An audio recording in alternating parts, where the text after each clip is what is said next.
Well, guys, welcome back to my comfy couch where we're going to talk about all things Spain.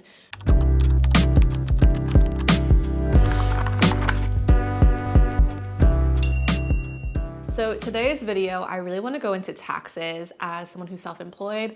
I just filed my year 2 as being autonomo, aka self-employed here in Spain, on the digital nomad visa, and I want to go into more details. Now, this video is going to be a follow-up from a video that I did last year talking about the ins and outs of what to expect with taxes on the digital nomad visa. So if you have not watched that, I will link it above.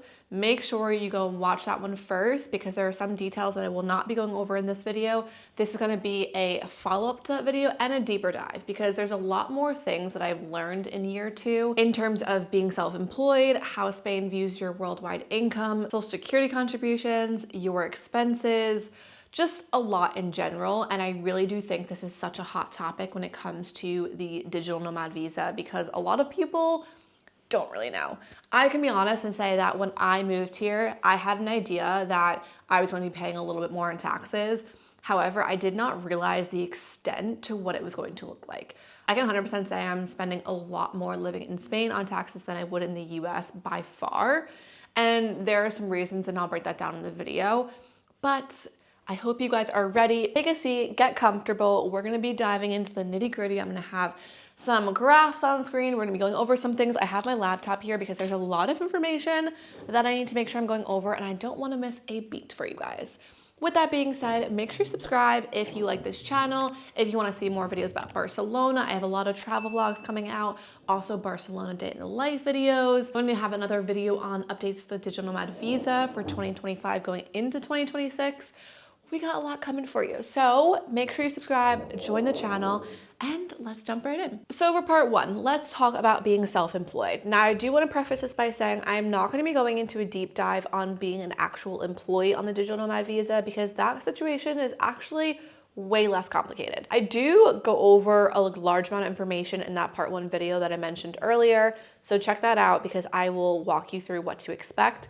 But today, we're on self-employed because we got a lot to talk about. So let's first start with worldwide income. A lot of people get confused about this because they think, all right, I'm a freelancer in the US. Say I have US clients, I have an LLC in the US, they're all paying to my US bank accounts. I'm living in Spain. They can't tax me on all that stuff because it's literally not within the country. This is where you're wrong. This is something that I think is maybe specific to Spain. I'm not entirely sure, but it is a bit loco, not gonna lie. If you are a self-employed freelancer, you don't have a corporation, you are a freelancer, then every single dollar that you make, every single one, no matter where it is made in the world, is taxable income in Spain because you're living here. So that means that no matter what your clients are paying you abroad, Spain wants to tax you on that. They want to tax you because you live here and you have to pay taxes on that. Especially as an American, you're going to file your taxes yearly there. You're required to, even if you don't live there.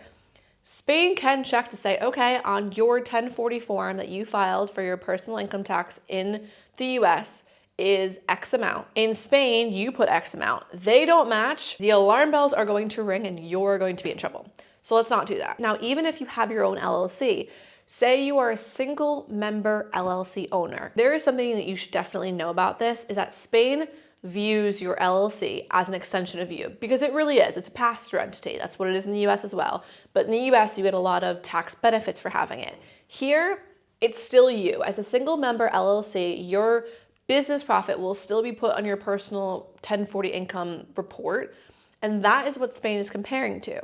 So no matter what, your whole LLC business is going to be taxed in Spain. I know that hurts. I know it sucks. It is terrible. I've been doing it for 2 years. It's not fun. I can tell you that right now. So whatever your total business profit is what you're gonna be paying tax on in Spain. You will not be paying tax in the US on your personal income tax. You will, when you file for the foreign income exclusion tax, which basically means anything under $122,000 is tax-free essentially for you.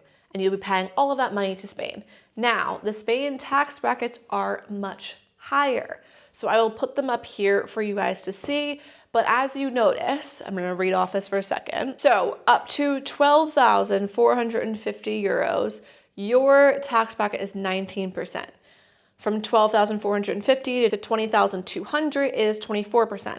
From 20,200 to 35,200, it is 30%. So from 35,200 to 60,000 euros, you're taxed 37%. Then, this is a kicker though, which is definitely important for a lot of Americans especially, from 60,000 euros to 300,000 euros, one large tax bracket, you are at 45%. And then over 300,000, you are 47% up to like 54%. So it is a lot different. It's a lot of money. So with those tax brackets, it's not like, oh, I make 65,000 euros, so I'm taxed at the 45% tax bracket. It's progressive. So it means if you have 60,000 euros, your first 12,000, you'll go, okay, 12,450 is 19%. Then you subtract that and your next 12,000 to 20,000 is that next percentage. And so you go through, you get your percentages up to what you make, average those percentages out to find out what your total percentage is going to be. It's progressive. So it's not like a one flat, you make this is your percentage. It's kind of a bit more confusing because why not? So that's the tax brackets that you need to know. Now, that is not where it ends. Another big kicker for Spain is going to be your Social Security contributions. This is what goes towards your pension.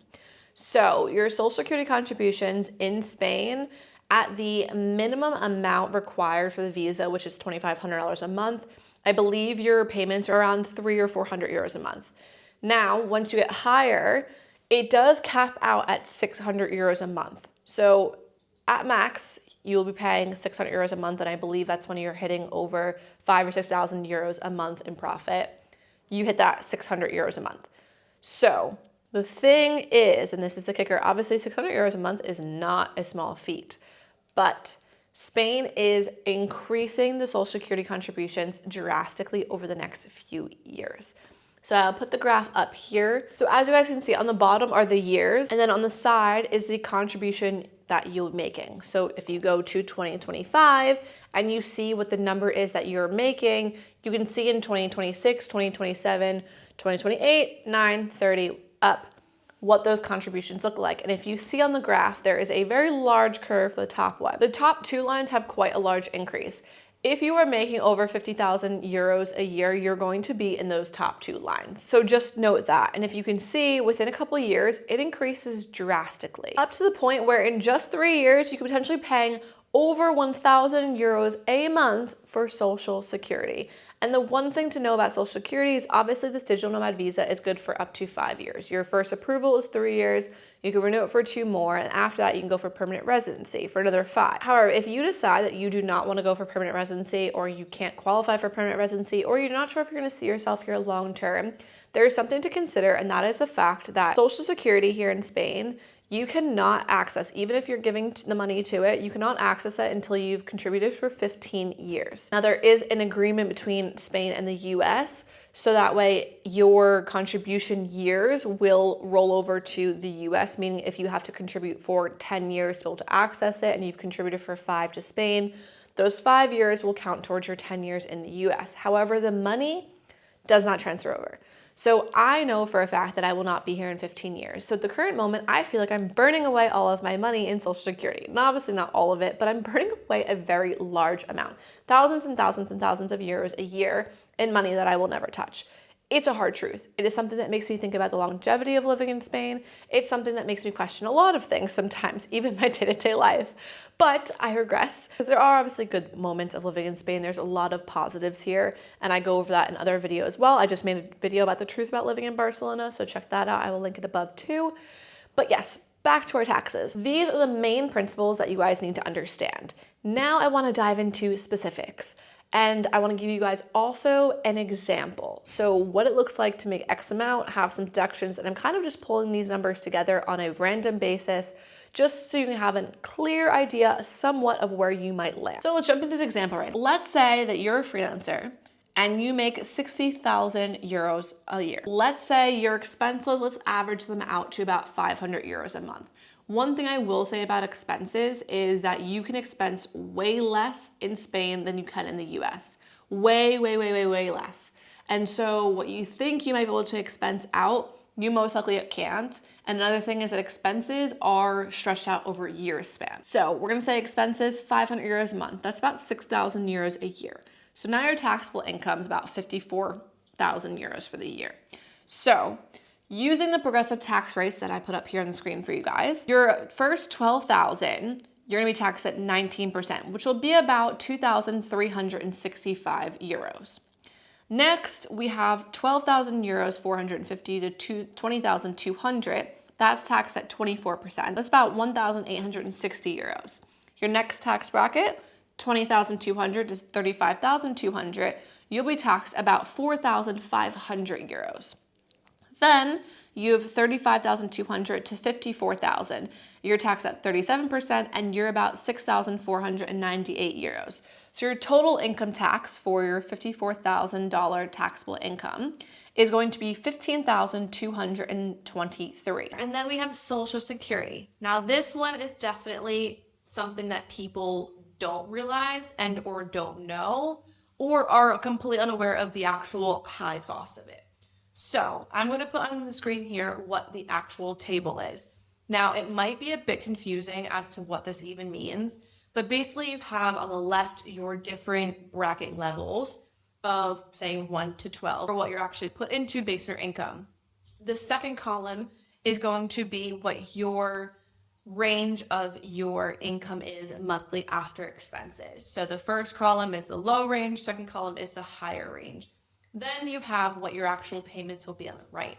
So for this example, we're going to fall into category 11, which is the second to last one. That is between 4,050 euros and 6,000 euros, because even with your expenses on this example of 60,000 euros a year, you're going to be falling into 4,500 euros per month after expenses, which puts you into group 11.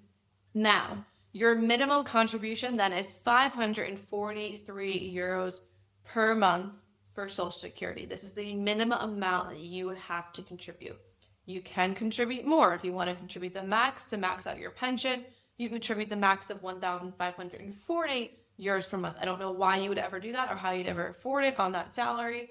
But with that 543 euros per month for 12 months, that puts you at 1,526 euros a year for your minimum Social Security contribution. Now remember, your income tax was 15,682 euros. So when we add in Social Security, your total tax that will be taken out in Social Security of your income will be 22,208 euros of the $60,000 per year. So it's a high number. You are left with not a lot of money, to be honest, to live on. So it's a lot. Like, you pretty much are going to fall between 35 to 37% if you're making about $6,000 a year, give or take your expenses. It's a much higher bracket compared to if you were in the US. Now, obviously in the US, you do have your 15% self-employed tax plus your business tax, but you have a lot of write-offs and a lot of things that you can actually limit your taxable income, where in Spain, you have way less. Which just means that a lot of people in Spain who are autonomo don't make a lot of money, because the more they make, the more they're paying, the less they're having to even use to pay for rent, bills, etc. And the cost of living in Barcelona is increasing. So a lot of people are in really tight spots. And that is only at 60,000 euros per year. And so when you're coming here, you have to really consider what that might mean for your financial ability. And I do think that it does weigh heavily on stuff, because I feel like with Spain Social Security and Spain taxes, it becomes very difficult to grow long-term wealth, because it feels like the government is sucking everything out of you.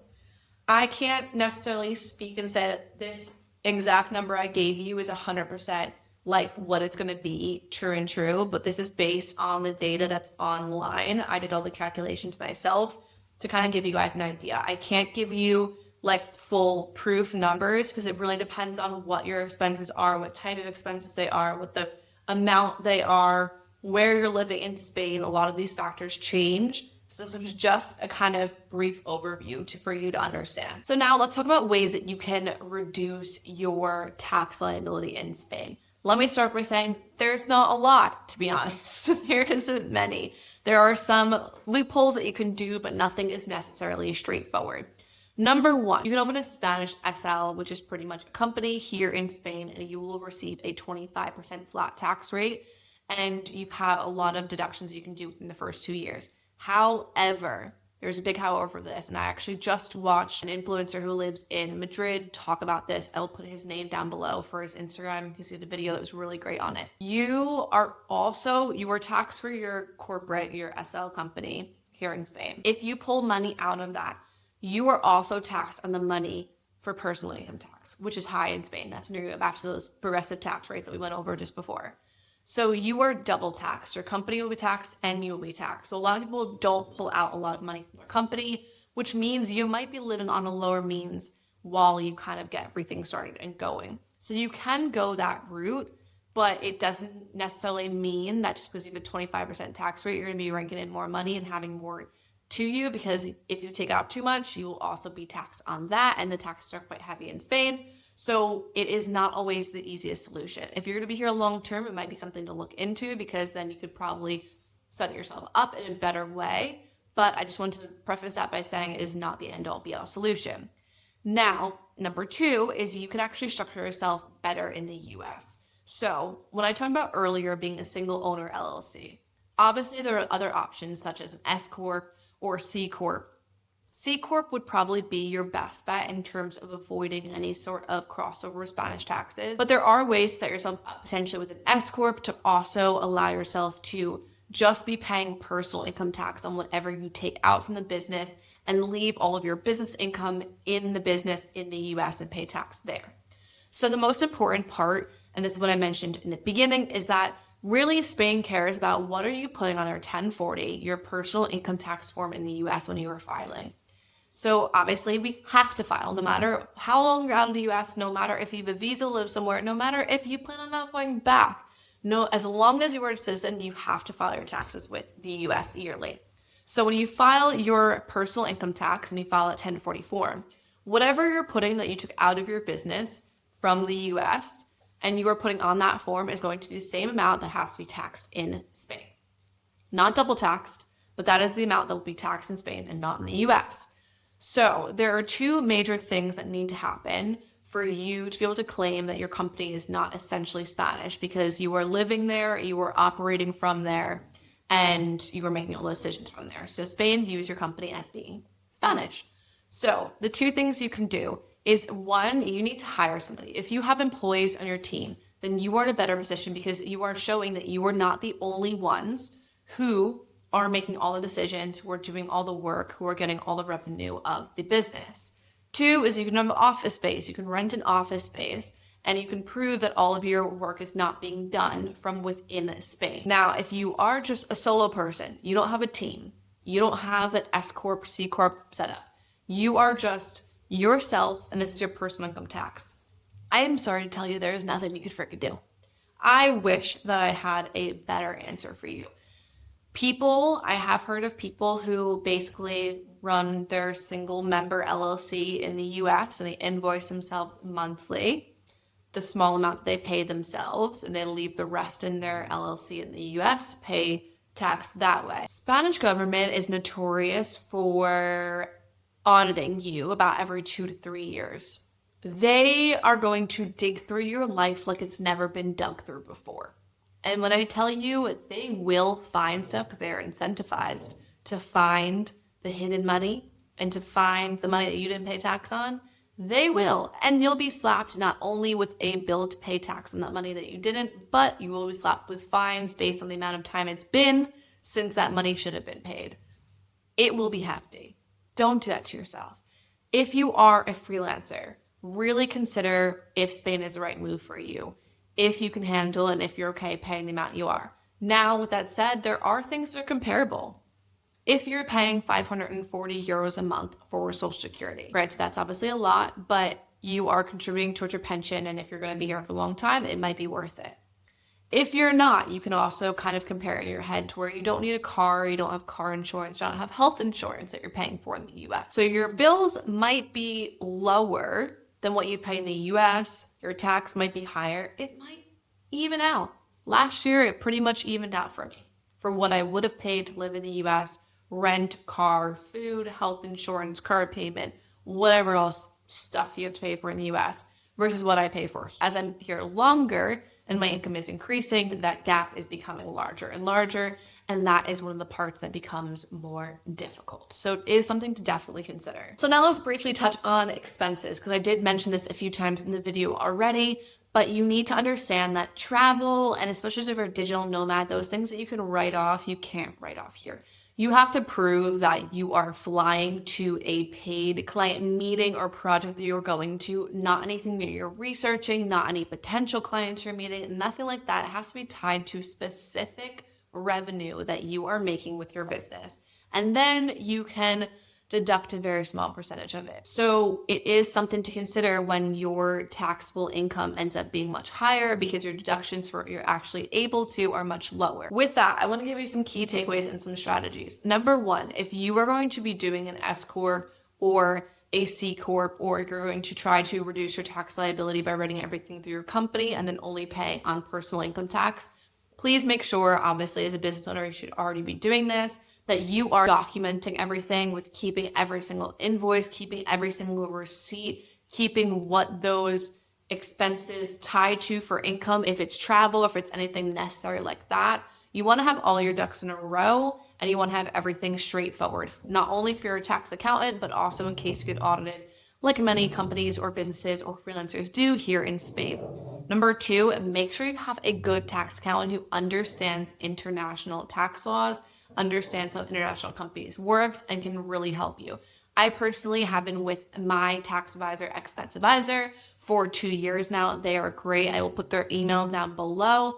If you email them and you're looking for an accountant and you want to work with them, let them know that you came from me, Christina Davis, and they will give you a nice little discount on top of it. So definitely don't miss out on that. They've been great, and they really understand the US market a lot, which has been super helpful. Next would be to plan big purchases. You might want to run a big purchase by your tax accountant, your gestor here in Spain, just to see what the best move is, what it's going to look like on a taxable income basis, an expense income basis, and find out if it is A, necessary, or B, there's a better time for you to wait, and try and figure that out. So it's important to figure out that setup and see what works best for you, and to really understand the tax liability that you're going to have. And the last question a lot of people ask me is it worth it?